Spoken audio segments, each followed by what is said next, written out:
have a confession to make. I have a problem, and that problem is procreate brush hoarding. Oh, that sounds lame, but seriously, today I want to share some of my struggles with digital art and how I fed into that problem by acquiring entirely too many brush packs. Obviously, you don't have to listen to anything that I have to say, but I'm just trying to save you the headache that I created for myself, so maybe stick around and maybe learn from some of my mistakes. So what are we even talking about today? First, I'm going to discuss my digital art in general, my approach and personal struggles with it, and then I want to talk about digital brushes and how I ended up with more brush packs than I or anyone can reasonably use. And then we're going to discuss my first impressions of the brush pack that I'm using today, the Oil MaxPack, and how I think you can use it or incorporate it into your own digital art practice. Don't forget to like this video if you want to see more and follow me so that you don't miss any of my uploads. So now I'm going to let editing carry transition right around here so that I don't get in the way of the art and we can be on our way. Okay, let's get into the discussion. So what am I working with today? For my digital work, I use a 4th generation iPad Pro 12.9 inch with the 2nd gen Apple Pencil. I also use Procreate and one of the innumerable brush packs I've acquired over the years. And since we're talking about brush packs, I think now would be a good time to talk about my brush hoarding problem and how it grew from a small habit to a bit out of control. But first you need to understand my struggle with digital art. So I started as a digital artist. I wasn't even entirely interested in learning traditional mediums because I figured I had everything I needed with my iPad. But I quickly realized that I couldn't improve in the way I wanted by only learning on my iPad. It's hard for me to explain, but essentially I started to think that if I drew something, really anything digitally, there was no excuse for it to be bad because digital art kind of allows for unlimited changes. Unlimited changes can be a blessing and a curse. On the one hand, there's so much freedom in making 1,000,000,001 changes, but on the other hand, it makes it difficult to gauge improvement in fundamental skills because skill mistakes tend to get masked by the undo button. I fucking love the undo button, but I admit that I tend to use it as a crutch. But when I realized that there was more that I wanted to learn and I couldn't learn it on my iPad, I started to focus on the fundamentals and embrace traditional mediums. And I started to find creators whose traditional and digital art styles really resonated with me. The more I watched them, the more I noticed that they all had something in common. The brush packs that they used mimicked traditional mediums. And one brush pack that I saw over and over was the Retro MaxPack. That's by Max Ulichney. I think that's how you pronounce his name. If it's pronounced wrong, it'll be on the screen. And if you're wondering what any of this has to do with today's piece, hold on, because I'm getting there. So when I looked into the Retro MaxPack, I learned that it was not his only brush pack. Being someone who was and is still interested in retro comics and retro illustrations in general, I immediately wanted the retro and comics Max packs. And I didn't know it at the time, but learning about really excellent quality Procreate brush packs was really the beginning of my brush hoarding. And you might also be asking how any of this is related to my struggle with digital art. The thing is that at first, I thought I was good with my small collection of brush packs. But the more I sought out work from artists whose work was admittedly incredible, the more I would ask myself, okay, but what brush are you using? And the more I asked that question, the more I convinced myself that my art would look just as good if I had that brush pack. Mind you, I was and still am currently working on the fundamentals. I was learning how to simplify shapes and form into lines on the page. But yeah, sure, a brush pack is gonna make me an incredible artist. I was delusional. I know that, but fuck it, the world is on fire. A little bit of delusion can't hurt. But that little voice inside my head that said, there's no excuse for your digital work to be anything less than incredible, never really went away. I still saw my digital work as something more serious, more work-like than my traditional work, because if something went wrong, there are countless ways for me to fix it. And because I treated digital art as something that could only be for truly finished pieces, big, complex pieces that I would be too scared to work on traditionally because of the level of detail I would need to include, I never did any digital work. And for a long time, I really didn't do any digital work. I'd pick up my iPad with an idea and get entirely too overwhelmed with the expectations I placed on myself. As a result, I never even got used to all of the brush packs that I was still acquiring. At some point, I remember thinking that if I found the right brush pack, I'd definitely do more digital work. The reality was that if I never let myself play around with the brushes, how would I know what they do and when I should use them? Having the packs doesn't do anything if I don't actually use them. So I decided to lower the barrier to entry for my digital art by working it into my Project 100, which is a personal project that I'm working on, and I'll likely explain it in a bit more detail in another video. But for the purposes of this video, you just have to know that Project 100 pieces are meant to be a bit quicker and less complicated. I started it to encourage creation without the expectation that it be incredible or masterful. So by setting the limitation that these pieces are meant to be quicker, I can finally experiment with brush packs that have been languishing away unused in my Procreate library. And with all that background in mind, we have today's video. The first brush pack that I chose to work with is the Oil MaxPack. The Oil MaxPack is Max Ulichney's latest brush pack, because by now I believe I've acquired all of his brush packs. The Oil MaxPack was released in, I believe, the summer of 2023, not very long ago.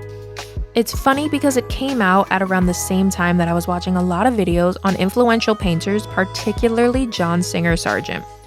Now, I'm not an aspiring portrait artist or anything, but I just love Madam X, and I love hearing people talk about Sargent's techniques with oil paints.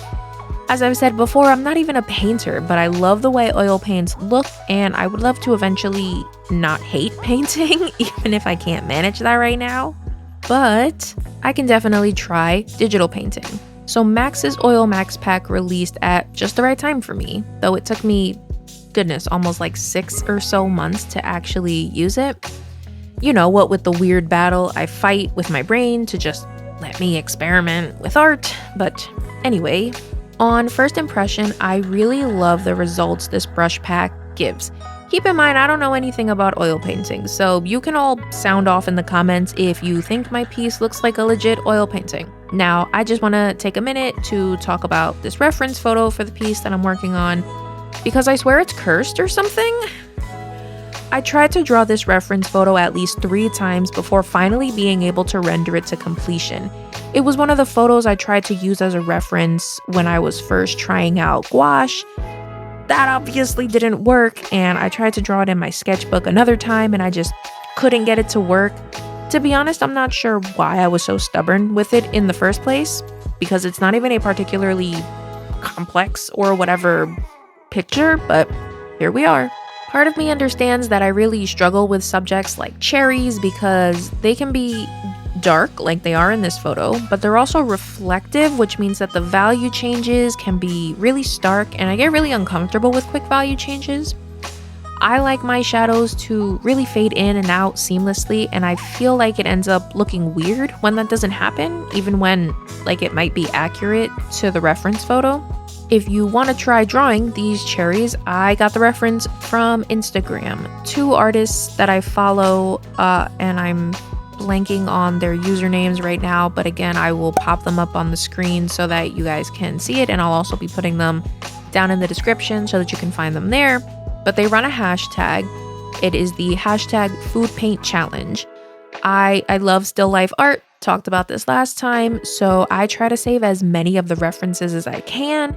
I've drawn a few of them, and there are still more that I'd like to make, and I thought that this one would be a really good option for, working with the Oil MaxPack. Okay, we can finally get to the brush pack itself. Primarily, I stuck with 3 brushes for this piece: the easy oil brush, the dry oil brush, and the thick oil brush. And I primarily smudged with the easy oil smudge brush and the thick oil smudge brush. Now, these are, when you buy the Oil MaxPack, you get, I guess, 3, it would be 3 packs. The first one is, the brushes, the actual oil brushes. The second one is the smudge brushes. And the third one are erasers. I didn't use any of the erasers here, but I love that he includes smudge brushes because I love smudging. I over smudge. I try not to, but I do anyway. So yeah, those 3 come with the pack when you buy them. To me, the easy oil brush is just that. It's easy. You could likely render an entire piece with just that brush and it would come out great. I would say it has about medium opacity and it has the feeling of kind of thinner, transparent paint, but also that it will build up when you layer it on top of each other. It also has a wet feel in that it pushes other pigment around on the layer. And now that I've mentioned the layer, I should also mention that I approach digital art very similarly to how I approach traditional art. So I tend to actually not take advantage of being able to draw on different layers. In fact, I actively try to use as few layers as possible. So for this piece, I only had a sketch layer and then the paint layer. And I think that these brushes especially benefit from me keeping everything on one layer because that's just part of the fun of traditional media. You want to see how these different colors will come together in a single piece. So when I layer color using the easy oil on top of pigment that I've already put down, it kind of all mixes together. And the easy oil smudge works in much a similar way. It creates a pretty smooth smudge that doesn't really seem to leave much of the canvasy look, but I wouldn't worry about that too much because if you want to keep the canvas look, there are other smudge and also just paint brushes that do leave it there. What I really enjoy about this brush pack is that it really is cohesive. These brushes work together in a way that you can mix and match the brush and the smudger and be able to create some really amazing effects. And you don't need to go to a different brush pack for anything if you don't want to. With that in mind, let's talk about the dry oil brush now. The dry oil brush feels a bit heavier and more opaque than the easy oil brush. It isn't as wet and as such doesn't push the pigment around on the layer as much.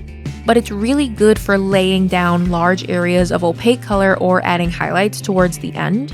If oil painting is anything like wash painting, then I believe you're supposed to work from thin to thick. And if that's wrong, please just let me know.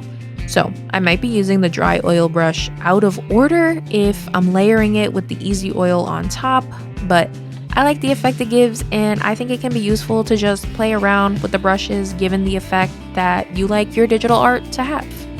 And last, we have the thick oil brush. And thick oil is interesting because it feels kind of like a hybrid between dry oil and easy oil. It pushes the pigment around like the easy oil, and it's not as opaque as the dry oil, but it's also not as wet as the easy oil, so it retains a lot of the canvas texture no matter how many times you layer it. I found it to be really useful as a top layer. After most of the rendering is done and you just want to add more transitional values to the piece, it's a very scattered brush, so I wouldn't use it to layer in entire layers of color. And I wouldn't use the thick oil smudge to smudge large areas either. I mainly use that smudge brush to just soften the edges between colors while keeping that canvasy texture. So like I said, I didn't use too many of the brushes for this piece because I was just trying to get an initial feel for what they can do, but I also completed this piece and this piece using the Oil MaxPack, and I tried to expand my uses of the brushes and the smudgers so that I could experience most of the pack. I still haven't incorporated them all, but I'm working on it. So if you're interested in seeing my process for these 2 pieces, let me know and I'll keep them in rotation for my upcoming videos. I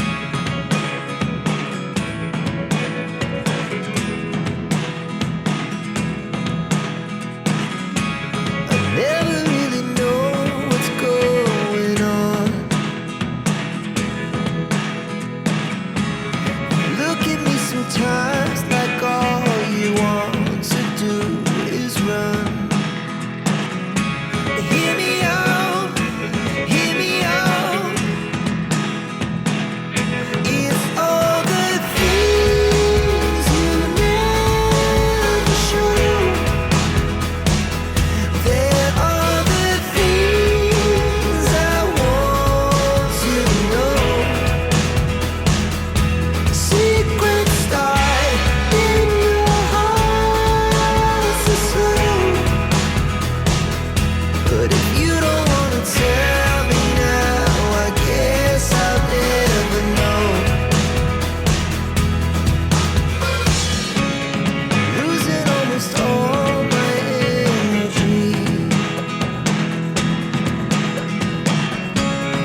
You're some kind of butterfly.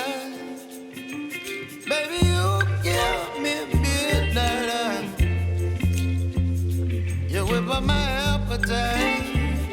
Don't leave me here high and dry. Baby, you give me ice and fire. You're gentle and wind and rain. You're some kind of butterfly. Baby, you give me midnight. You whip up my appetite. Don't leave me here high and dry. Oh, oh, oh, oh,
And that is it for me today. I hope you got something out of this video. If you did, give it a like and save it for later. Also, be sure to subscribe to my channel so you don't miss any of my future uploads. I have plans to do more demos with different brush packs, so if you have any that you'd like to see me work with, let me know in the comments below. I also update pretty frequently on social media, so you can find me on TikTok at It's Classic Carrie and on Instagram at Classic Carrie. And yeah, that's all I have. So have a great rest of your day and happy creating.